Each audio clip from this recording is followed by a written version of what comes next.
hi everyone. Who's excited that it's like the second last day of school?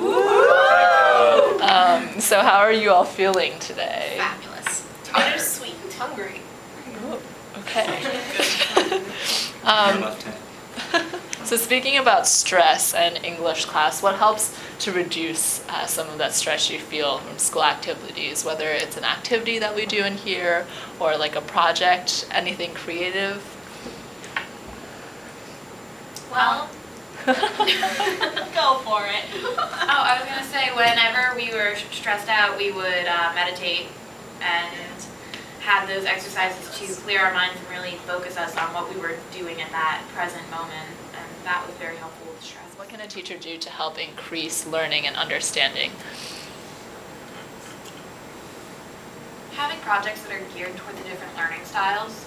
I mean, since not everyone learns by writing, not everyone learns by drawing, not everyone learns by doing hands-on activities, like by giving different options for projects or by having a project that touches on all different parts of the learning would help immensely.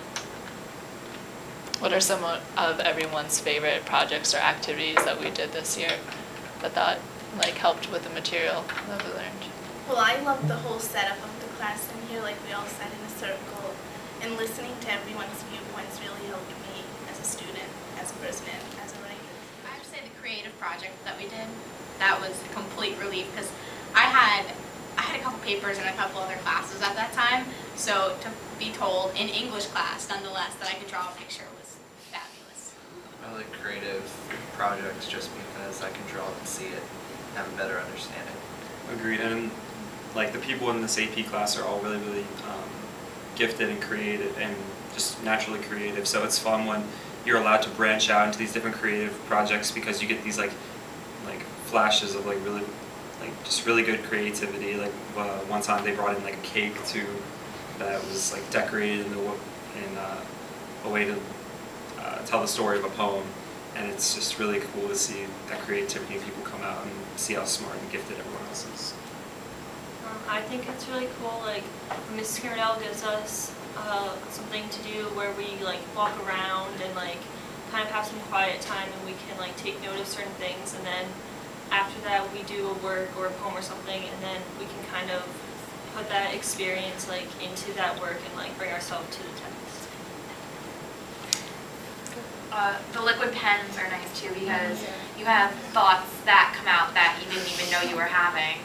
That's absolutely probably one of my favorite things that we do here because, yeah, like she said, like I surprise myself and I'll like start like, I want to like finish the story later because it hasn't ended, I feel sometimes. I think it's one of the most least stressful things I've ever written, and some of my best work has come through liquid pens because it's something that's very personal that you don't need to share with anyone if you don't feel like it.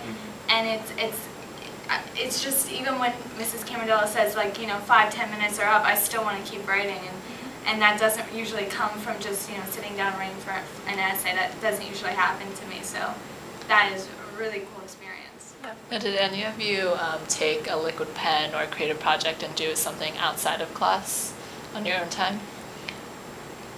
Well, I know, I think it was maybe a few weeks ago, we did a couple liquid pens and creative writing, and I mean, it was kind of an assignment to choose one of the few that you did, but I mean, I chose my liquid pen because I thought I wasn't finished. I knew I wasn't finished with it yet, so, I mean, I've always wanted to, but it's hard to find time to keep working on it sometimes.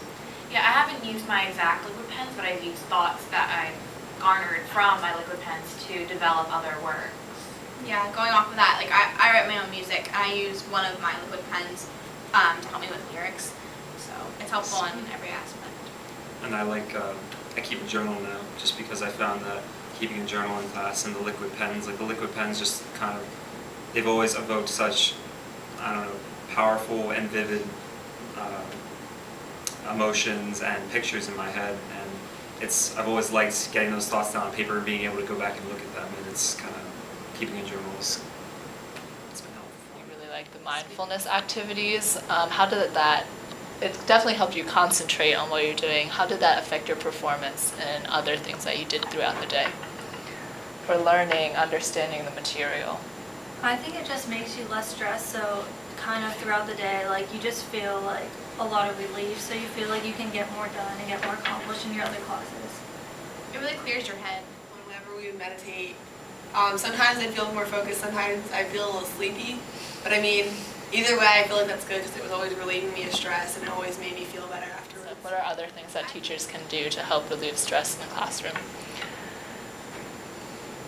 They might be able to be aware of like what's going on in the other major classes so that like they're not piling on all those extra like papers and exams all at one time. Students are really easy to read too. I mean, when a student walks into the classroom, the teacher can easily tell by the body language, by the way that they look, what their stress level is at the time. So just for teachers to be able to take notice to that, and I mean, even if they can't really do something, but just to show compassion or just to show that they notice that there is stress, and that could make really all the difference to a student. I think maybe if the teachers for maybe the first 5 minutes of class would like ask how the day was going, ask like what's going on in your lives before diving right into the coursework, that would really